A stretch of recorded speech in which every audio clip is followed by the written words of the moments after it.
Beverley Glazer from Reinvent Imposible is here to talk to us about how we as guys can help support the women in our lives as they go through midlife, how we can be there as a resource, as somebody that listens and supports them, just like there's things that guys go through and how we experience aging.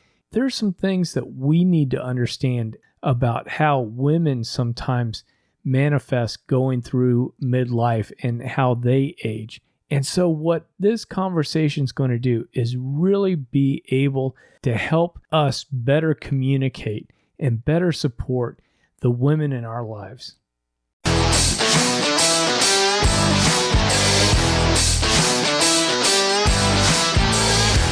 Hello and welcome to the Cool Grandpa Podcast. This is your host, Greg Payne, coming at you from Studio 12. This podcast is about being the best possible grandpa you can be, focusing on what it is to be a grandpa and how we can all share that experience together for our grandchildren. Before we get started, I just want to remind you that Grandparents' Day is coming up September 10th. And if you haven't done so already, I want you to go to grandparentsacademy.com, sign up for Grandparents Week. This is a great opportunity for you to jump in and share this experience of being a grandparent with so many other people that are being proactive, that are learning and engaging with experts on all sorts of topics that are important for grandparents and can really be used to strengthen your relationship with your grandchildren and your families. So again, I want you to go over to grandparentsacademy.com. I want you to get signed up, and I want you to be sure to enjoy this whole day on September 10th and really celebrate being a grandparent, because I know just by you being here, you're an awesome grandparent and that you're engaged, and those kids are benefiting from your enthusiasm and your expertise. Hey, enough talking about me. Let's jump in and let's listen to Beverley share with us her expertise on how we can support the women in our lives as they start to go through the next chapter of their lives. So without further ado, let's get on with it. Hi, Beverley. Welcome to the Cool Grandpa Podcast. I really do appreciate you taking time out of your day to sit down with us and talk to us about how men can really support our wives and the women in our lives in general as they go through finding a purpose as we get a little bit older, let's say. I'm thrilled to be here, Greg.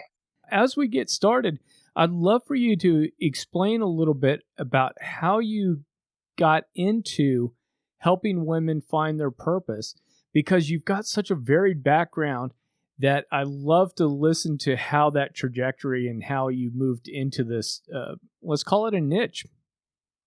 Yeah, let's call it a niche, because I think that's exactly what it is. I started out and still am a therapist, and I've pivoted into coaching. I mean, let's face it, you can't take the therapist out of the person, right? Right. No. But I found through the years that women suffer different problems, different than men. And that's the reason that I started to focus primarily on women in middle age, and primarily because there is this feeling that perhaps I've given up so much to everybody else, and what about me? So what I have done is I put together coaching programs, which is based on actually scientific knowledge, to move them forward. And there is no pain of therapy. There is, you don't have to go back into the past. You can move forward with your life, and you can create a new and exciting life. And the reason I went into that, Greg, and focused on women is there is that transition between age. And during middle age, your children may have left home, Your job may not have been as satisfying. Mr. Wonderful has not been so wonderful. Maybe he's walked out on you. Maybe you've had a divorce. Maybe you were thinking about it, all kinds of maybes. And what's next for me? And so that's where I figured the niche was really necessary. And that's why I do it. I love what I do. I have coaching programs. I speak to women one-on-one for VIP just to move things forward, or I do groups, and it's all online. And I'm passionate about what I do. I really am. So that's why I do it. That's awesome, because I think for guys, we hear when midlife comes up, just the term midlife, right? It typically hits, people start thinking about guys. We're buying sports cars, Corvettes, probably number one. We might be chasing younger women. We may be, searching for a fountain of youth, something where we don't feel like we did back in our 20s or our teens. And so a lot of men struggle at this time, and we see these typical type of activities. But I don't think we oftentimes think of women having, let's say, maybe not a midlife crisis, but maybe an awakening, a shift at this same time. And so it's interesting. And this is why I wanted to have you on, because I've got women in my life, friends, family, whatever, that are in this age group, and I want to know what I can do to support them through some of these questions that are starting to come up. Well, very often women don't tell men these questions. They can get pretty angry. They can get bitter. They can start feeling depressed. Women can commiserate among themselves. And what happens during that transition is, just as men would change, men go to the exterior, like you said. They'll go into the sports car. They go into the stuff, and women go internally and they say, what's wrong with me? And if they go into the stuff, they'll go into cosmetic surgery. They'll go into anorexia, bulimia, sports, trying to look good, trying to look younger. And believe me, there's nothing wrong with that. But what happens is it's not fulfilling. And at that midlife transition, they're losing their purpose. The kids aren't there. You're not starting out in life. Maybe life has given you a few blows. Maybe you're not where you feel you should be, or maybe you've lost your job and you kept on trying to get another job, and they look at you and they say, well, I'm not so sure. There's a younger version that's coming in. So there's always this feeling that I'm not good enough. And so the empowerment programs that I do and the kind of coaching I do is, you don't have to learn anything, and you certainly don't have to change your appearance unless you want to. But whatever it is, you're good enough, and to build on that, to build on your strengths, to move and find a purpose, and maybe a new purpose, because we have to evolve and we have to change. And standing by our man isn't necessarily good enough. So if you notice that your wife, your partner is feeling unhappy, first ask. But men often don't ask. What they do is they say, what's wrong? And immediately, nothing, right? You shut down, okay?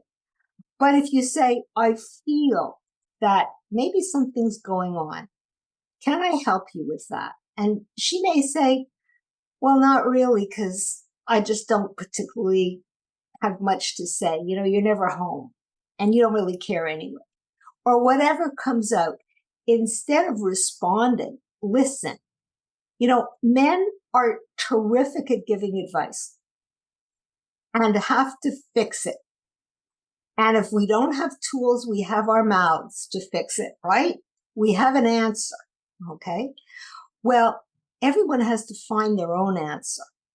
And so just to listen, just to be there, just to be supportive, just to bring out that feminine side, if you will.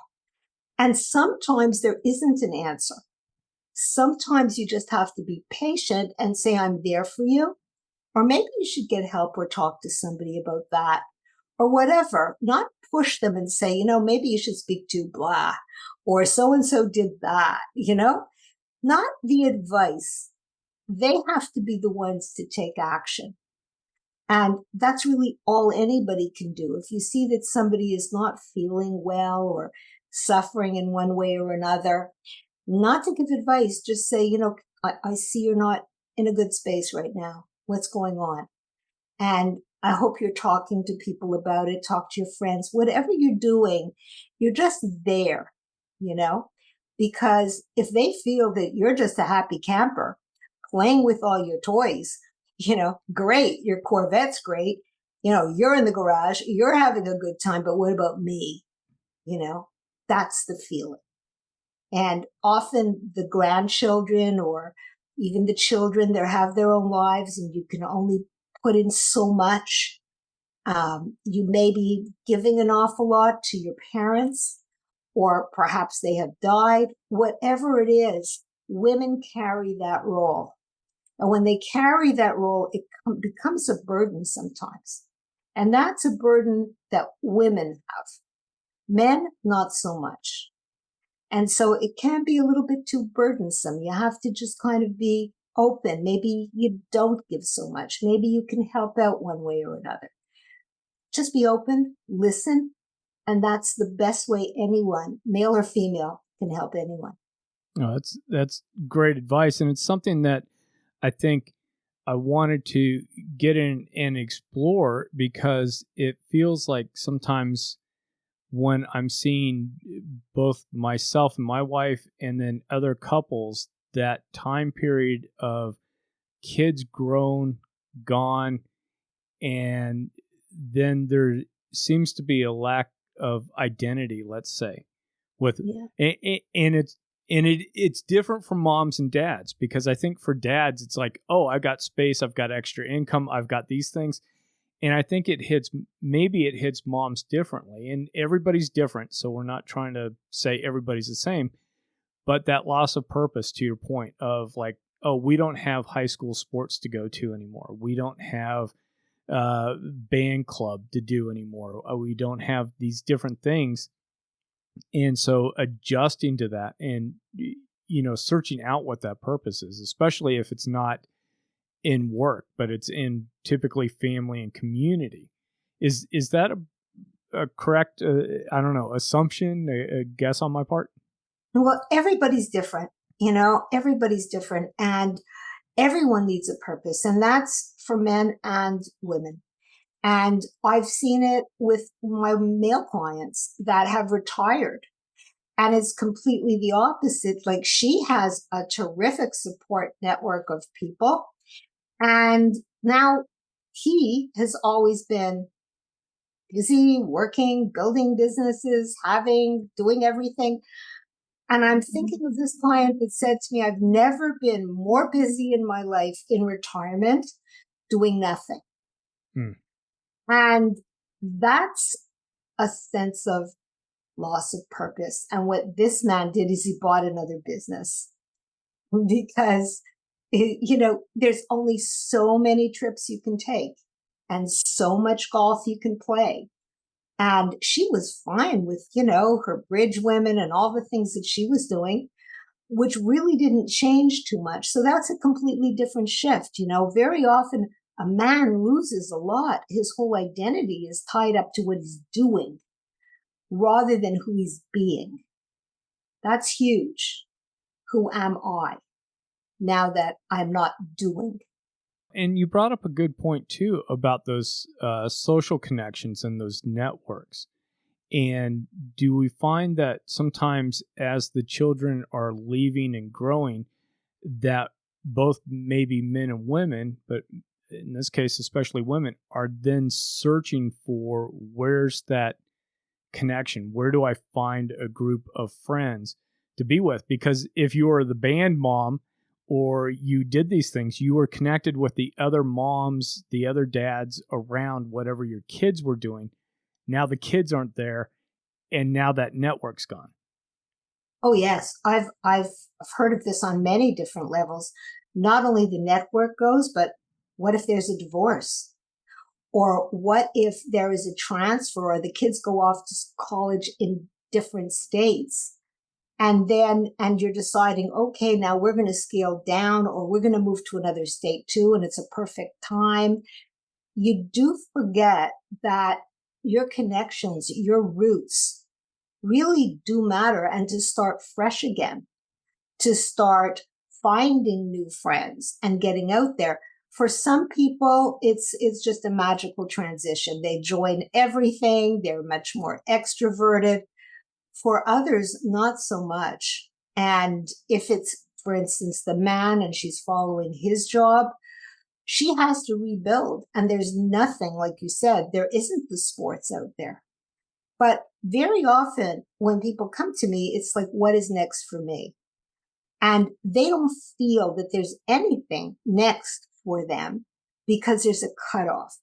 So to find your purpose, what it is if you're going through the program, they find out who they are, they ultimately.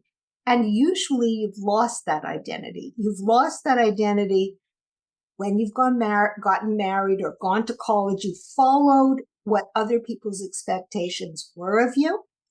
And when it stops, like I'm stopped being a mom, that was an expectation that I really, really had. And my kids have graduated, and that's fine. I want them to do all that. And yes, I had this job, or I even do have this job, but it's not me.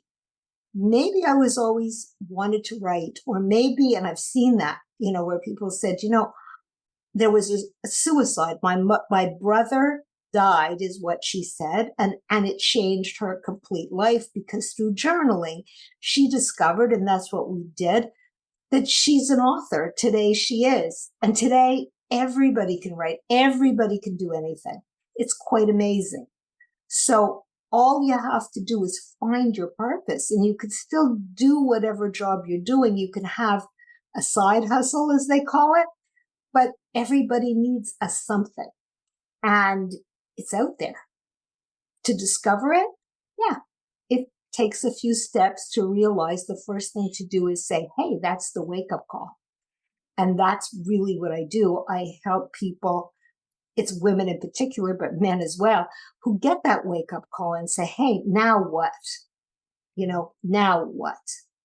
And it happens for males too. I mean, for men in particular, like we were talking, often if there was a divorce and now there's a second family, he may lose his grandchildren, because if it was a bitter divorce, maybe the ex doesn't want him or never has always excluded him.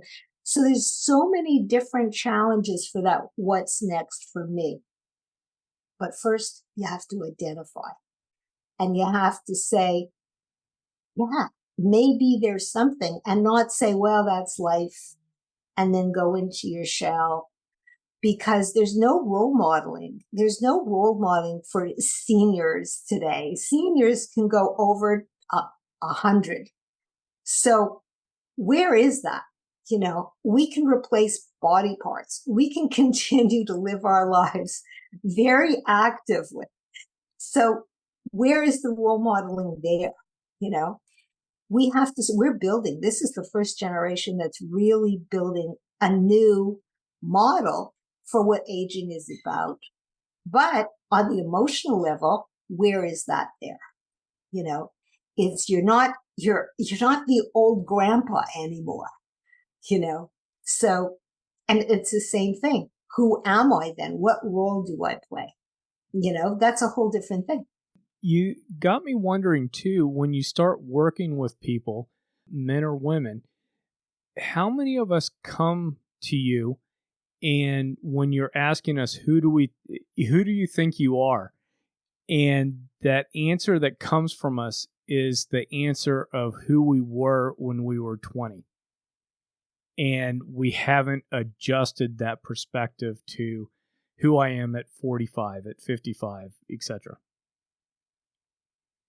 I never asked that question. Okay. Okay. Because who we are and what we do are two different things. And usually people can't answer the question. And I say, very often when we're really doing like into some work, well, who are you? Who are you? Or finish the statement, and anybody can do this. Finish the statement, I am. Mm-hmm. And usually it's, I'm a doctor, or I'm a businessman. Okay. And then you go, and then what? So you get rid of, well, I'm a musician. I like to play instruments. Well, and you can go deeper because those are things. That's not who you are. But if you start really getting deep, you can start thinking, well, I am kind. I am generous. I am creative. You can start getting deeper into who the real person is, and you can start seeing yourself for who you are. You can also start seeing, is that a match for what I do and who I am? Am I comfortable with that? And sometimes it could be yes, and sometimes it could be no. And I've seen people say, I hate what I do. But I could never say that. I could never even admit that to myself because I spent so many years in school. And I've built a very good business and a very good, or a profession. I've had doctors say, oh my goodness, I can't wait not to see people, and, but they can still have that creative side working with what they do. And it's amazing how happy people become when they are their true authentic selves. I hate to use that kind of verbiage, but it's so woo woo, which really isn't me. But what it is saying is when you are who you are and you feel it, then you're authentic, you're real. And other people see it too. And you enjoy your life. You enjoy what you do as long as who you are comes out and you have a purpose, which may not be your job. Oh, that's a great point about not having that purpose and job intermingled. I mean, because we do hear people talk about, well, a job is a means to an end. It's a way to provide for the family. It's a way to do certain things, but not letting that job define you as who you are. And so I and I just wanted to reiterate that because sometimes we need that reminder of those two things can be completely separate or they can be tightly interwoven if there's an alignment there. Absolutely. Oh, absolutely. For me to say, who I am many, many, many, many things, And it's interesting that we even ask, the first thing we say, what do you do? What do you do? Nobody says, who are you? It's Right. always, what do you do? And then we talk about that. And then we rank people by what we do.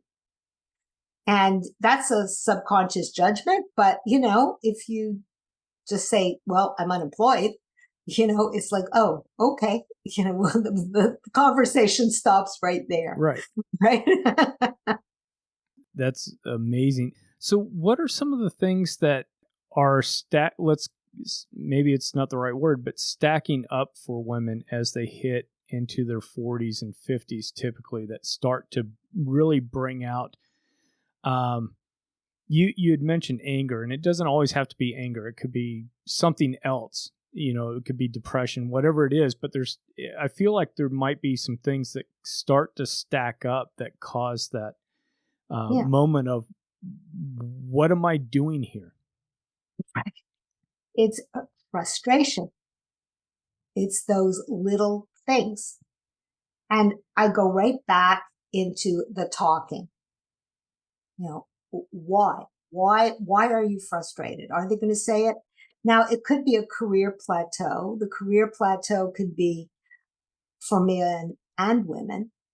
I've reached as high as I can, and now what's next? Or I've reached as high as I can and I'm frustrated and I don't want to move because it is good. Or, you can't, or I'm too old to move. I've heard that many times. I'm afraid. So, there's that could be happening. It could be the empty nest. It could be just plain loneliness because he seems like a happy camper and you really are not. It could be missing a lot of things in your life that are just plain shallow, or seeing other people, other women, and thinking that they have a much better life or they have a better couple, or, just that little envy thing. And it's like, what's there for me?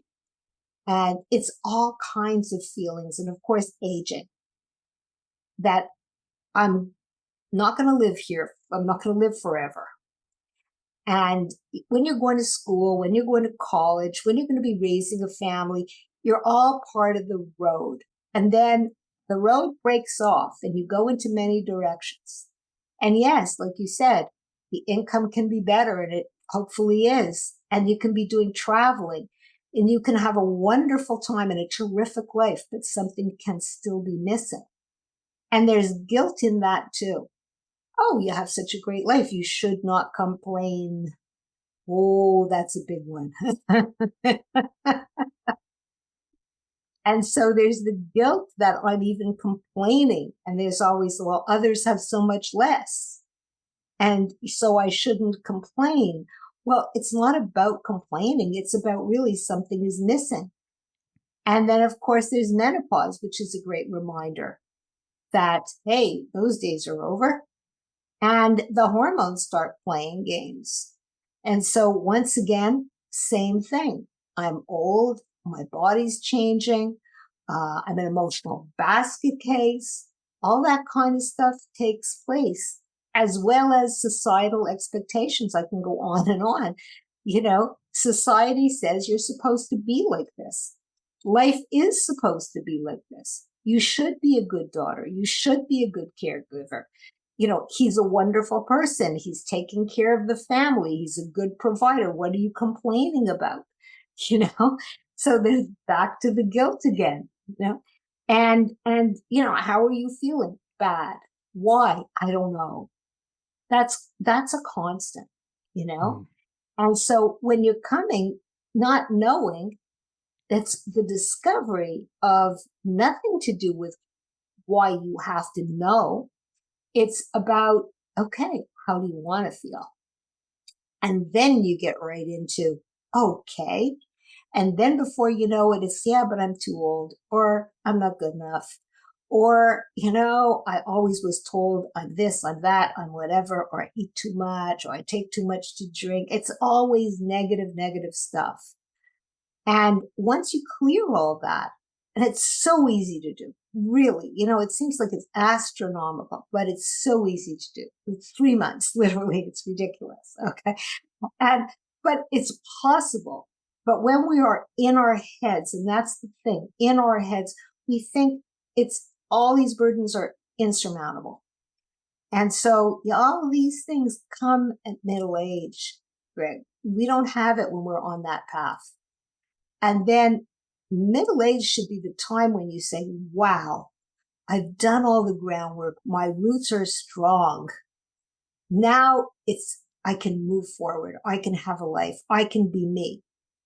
However, we put so much energy into building those roots that often it's like, okay, who is me? And that's the thing. That's what we're talking about here. Mm. Well, and I want to take a bit of a pivot here and talk about, because, I'm dealing with the Cool Grandpa podcast and things, but is there a danger for both men and women to have their purpose overly tied into the adult children and grandchildren? Well, family is wonderful.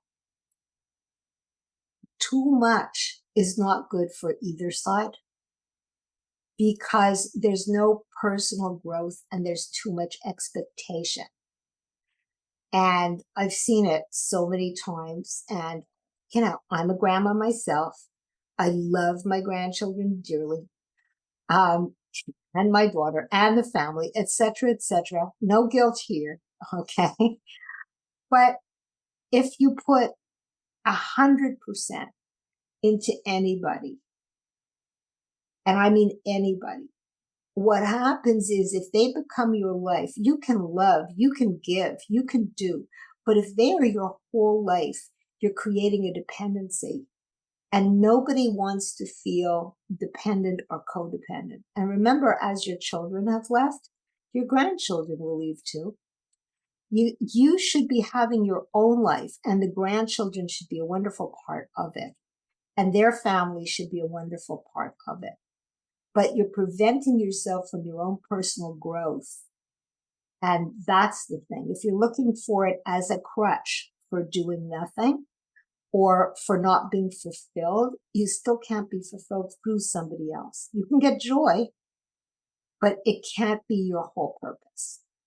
So that's just a sideline. You should have your own friends. You should have your own, your own purpose. And yes, of course, you could still be helping out with the family and doing whatever it takes, but it shouldn't be the be all and end all. Right. And I like that because I think that's some of the conversations that I have about the role of grandfather and then grandparents in general is that if you stop, you've got nothing else to offer. At a certain point, they're going to hear all your stories. They're going to hear everything you've been through.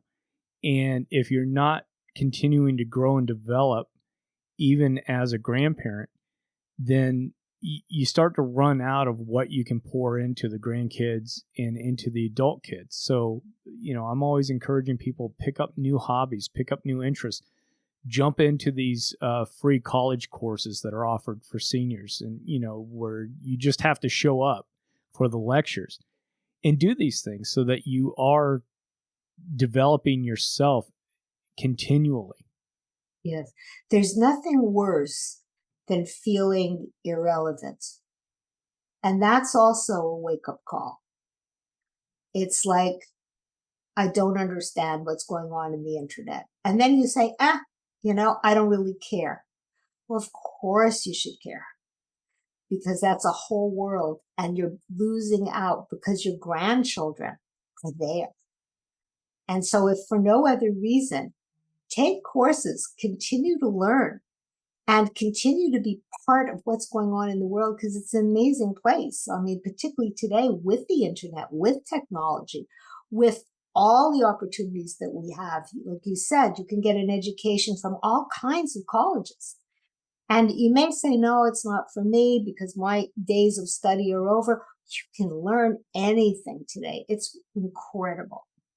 Absolutely wonderful. So step out of the role and then you can become relevant, but you have to take that step. You can't close the door. Right.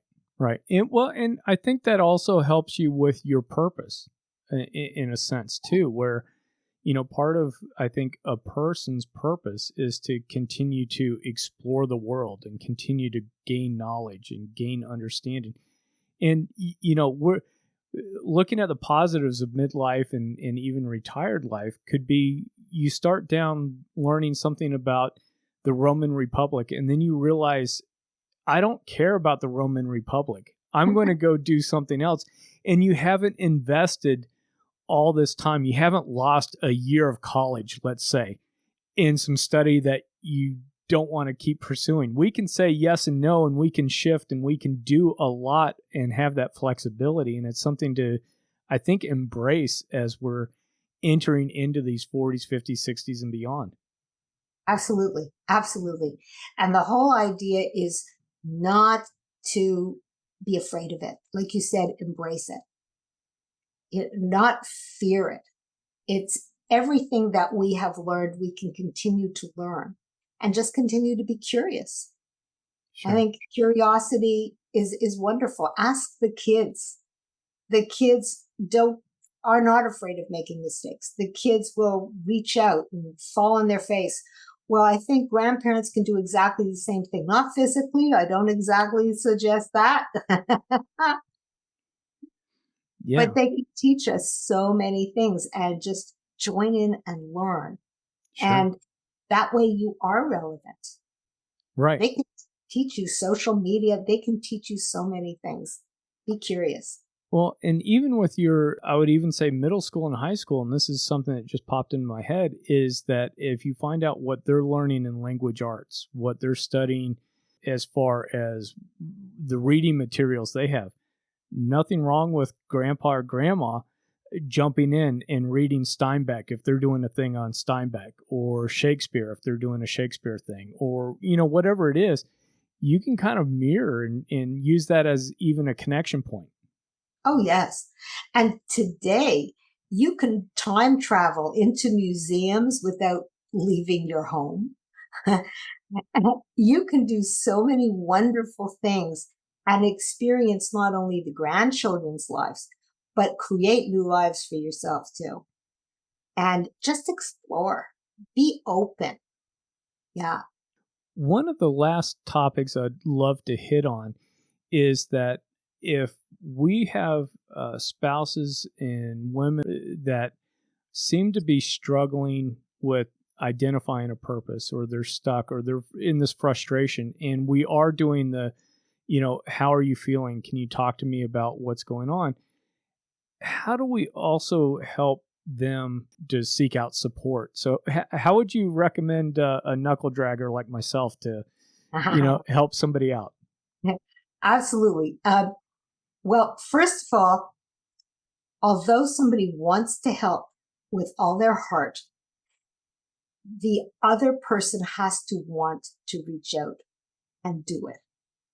So what you do have to say is you can suggest that they can do certain things. Don't feel sorry for the way they are, because they may complain, whoever it is. The first thing is there's always a reason. Oh, I can't do that. I don't have time. Or that is too expensive. I'm not going to do that. First of all, there's rejection no matter what. Or don't tell me what to do. Okay. So I'm back to ask, well, what do you think you can do? And believe it or not, that is a way of helping. What you're doing is having the person put themselves in the situation. And believe it or not, they will come up with an answer. Yes, maybe I should talk to. Yes, maybe I should discover. People, we all have the answers, You go up to Delphi and you speak to the oracle. And what does the oracle say? It repeats your question right back. Okay. So what it is the answers are all within us. We know. So that's why I said, when you're encouraging, be silent, listen. But what you said, what would you do? How can you change it? What can you do? Because people are so busy in their own heads, Greg. We're all suffering. We're all in our head. We all think the same. It's so not true. But as soon as you just ask a question, the answer may come. And if it's, I don't know, then they don't know now. Maybe you could say, well, figure it out. You're not stuck, and nobody is stuck. So there's support out there. There's people out there. You can ask, you can get coaching, you can find an activity, you can find new friends, but it's there. If you say, why don't you go and get new friends? They say, are you kidding me? Yeah. Or they're all a bunch of, you're going to get an answer. So what can you do? Puts the onus on them. That makes a big difference. Oh, that's great advice. And Beverley, I've had you on for a little bit. Is there anything else about helping the women in our lives find purpose? And even this is great material for the guys as well, of course, but is there anything else that you would like to bring up that I haven't asked you or we haven't hit on? I think you've hit on all kinds of questions. If it's about women, I also think, though, that men should understand that midlife and midlife issues are not only for women. It's for men too.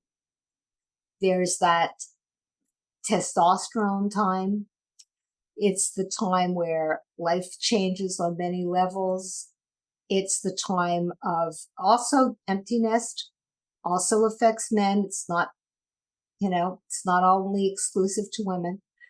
Same thing with career plateau. The career may not be as fun as the building. Or what is there for me? There is, like we were talking, we live a long time. How long am I going to go? Also, retirement can be a thing that, okay, now I'm so happy to retire, and what's next? So midlife is not just for women, it's for men too. And everybody needs a purpose, and not to find it only within the family. Yeah. That's my biggest advice, really, is it comes from within you. Oh, that's great information for us, and something to definitely keep in mind for all the grandpas and grandmas and folks listening into this. As we wrap this up, can you talk a little bit about where people can find you, get in contact with you for your coaching, your writing, and your podcast? Sure. Well, I'm going to start. Well, I love all those things. So that's my favorite thing, my favorite discussion. My website is reinventimpossible.com, and anybody can find me there. I also have a gift that they can have, which is a life balance inventory, actually. You could see your life. You could see what's missing. It's really cool in a heartbeat. And that's also called, it's right there. It's, the link, I believe I gave it to you. I don't know if you're putting links at the end of the podcast, but they're there. My podcast is Aging with Purpose and Passion, which, as you can see, is my passion. And what it is women, because as you were saying, it's my niche, who have been there, done that, gone through that, and have come out so much more powerful because of that. So it's stories. And each and every story is fabulous. That's all I could say. These women are wonderful. And they're all passionate, and they've been through so much. So what it is it's inspirational for other people just to listen to and to say that I can do it too. And my courses, of course, I have what is put together in packages for like 3-month programs.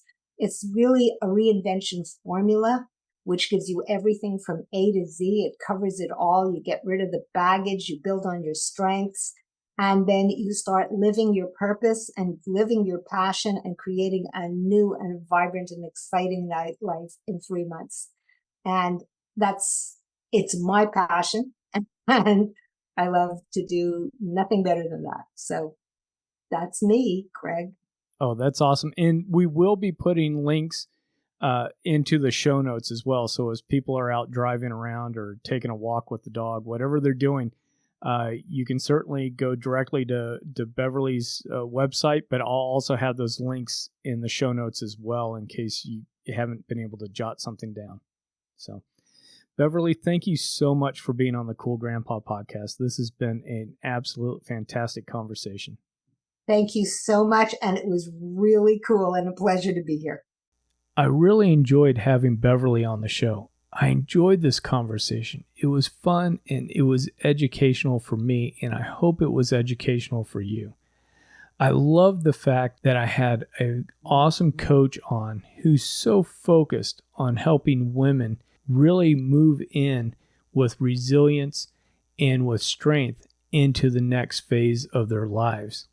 I love learning about all the different ways that maybe women go through a midlife change that's different from guys, and I'm not talking biology here at all, but what I am talking about is just how some of these things present themselves. While there's certainly similarities, there are certainly some differences. And I really appreciate Beverley taking the time to help educate me. Do me a favor. If you've got friends that could really benefit from this conversation, share this conversation with them. Whether you send it on a link or you direct them straight to the website, I just would really appreciate getting this information out to people that could really benefit from hearing Beverley's wisdom. And until next time, remember to stay cool. Thank you for listening to the Cool Grandpa Podcast. If you've enjoyed this episode, please do me a favor and share it with a friend. That's the best way you can help us to expand our community, as well as get the news out about how valuable grandpas are in the lives of those kids. If you'd like to leave me a comment or shoot me a potential topic for this podcast, please go to www.cool-grandpa.us. Look for the comments tab, fill it out, hit submit. It's as easy as that. Until next time, remember to stay cool.